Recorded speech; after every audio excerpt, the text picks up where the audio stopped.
Welcome to the Change Order series. This is a special 5-part podcast series where we're looking at one of the biggest sources of stress, cost overruns, and miscommunication in remodeling, change orders. And if you've ever heard horror stories about projects going thousands over budget or dragging on for months longer than expected, chances are change orders had something to do with it.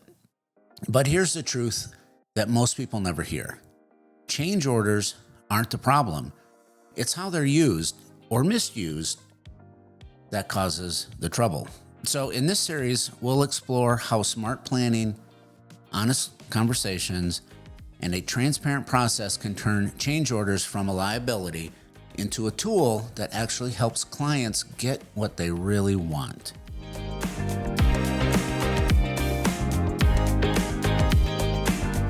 Change orders are like detours. One or two, that's totally normal. But if your whole project is nothing but detours, well, it's not the road, it's your GPS. And sometimes that GPS is your builder. Today, we're getting into the heart of the whole series. We'll cover what a change order really is, why it's gotten a bad name, how it's misused by some contractors, and how we keep change orders intentional, helpful, and honest. So here's something that I've seen over the years that I always chuckle over, but it also doesn't make me feel great. In the construction world, as a running joke to name your boat the change order or change order. And if it's a big enough boat and it has a little dinghy, the name on that dinghy is original contract. And it's supposed to be funny, but let's be real, it's deeply telling. The idea is, we'll start with the contract, but where we really make our money is the changes. And listen, I'm all for good business, but that just doesn't sit right with me because it means the whole business model depends on uncertainty, on confusion, on the client paying more than they expected. And that's the exact opposite of how we work. I had a homeowner come to us mid-project, and they didn't go with us. They went with a competitor, burned out, anxious, after getting hit with change order after change order. And they say things like, I thought we had a contract, or I thought the price was the price. And unfortunately, with the builder they chose, that was not the case. Every time I hear that, I think, this isn't about money, it's about trust. And that's where I want to start today. So let's start here. Let's define it. A change order is just a change to the contract, to the agreement. And in the project, something shifts, a product, a scope item, an issue behind a wall, and we need to update the agreement. That's all it is. It's not bad, and it's not wrong. It's just part of the process. In fact, change orders can actually be a really good thing.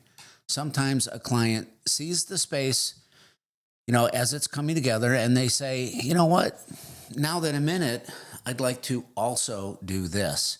And that's awesome because that means that they trust the process, that they're engaged, they're confident. And the problem isn't the change orders. The problem is when the builders depend on them. Some companies don't fully plan. They don't fully scope. And they push the project into construction fast.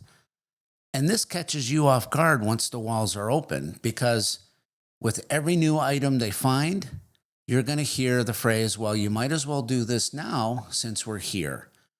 And that becomes a bill. And that's not flexibility. In my opinion, it's a lack of integrity. And our approach is different. We go slow at the beginning. We plan deeply. We bring up the tough questions before we even lift a hammer.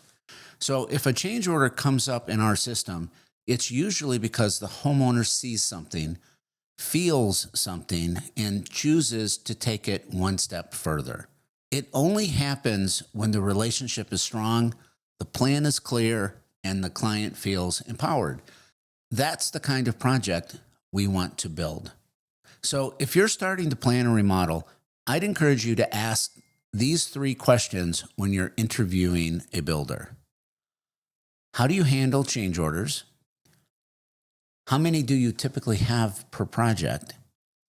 And how many are client driven versus missed scope? And if they don't have clear answers or they downplay the issue, that's also something to pay attention to. So trust starts before the agreement. In our next episode, we'll break down the 3 types of change orders and what each tell you about the project and the person running it. And I'll see you there. Don't forget to grab the free change order planning guide. It's got every question I just mentioned and a whole bunch more, and you can get it in the link below. So I'll see you in the next one. Thank you.